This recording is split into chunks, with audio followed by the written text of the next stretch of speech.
everybody, it's Jana from Clucked Out Farm. We processed our Thanksgiving turkeys today, so I just want to show you guys what we do so that we can try to use every piece of the animal that we can. We actually cut open the gizzards so that we can save the meat from that and feed it to the dogs. So I will show you how to cut open a gizzard to get a bunch of meat.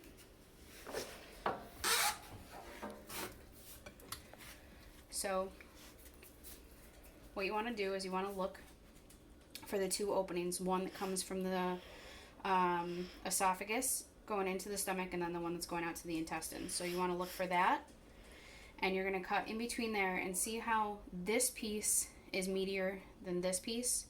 You're going to want to go this way down with your cut. So you just take your knife.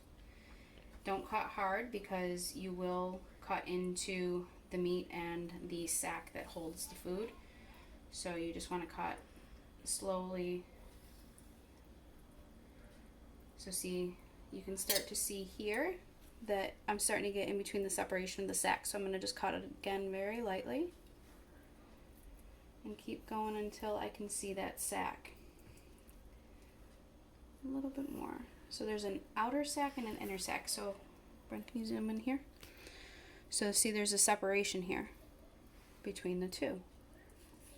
And it separates the meat from the sac that contains the food and all the rocks and pebbles that they eat.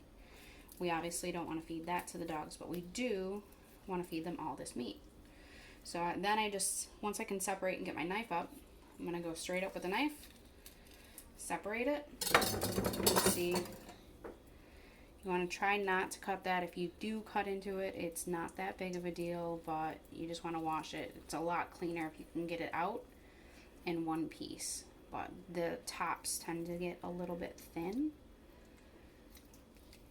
And so then I'm just going to take, and I'm literally going to peel this inner sac out. And now you can see everything that the turkey was eating as well. So see, ours are pasture raised, so they eat a lot of grass and a lot of rocks. So then I'm just going to throw that right in the garbage and then rinse this off. And that is all meat for the dogs. So we will feed these to them as snacks. We'll freeze a bunch of them and take them out periodically so that they can have food. So that's how you remove a gizzard from a turkey.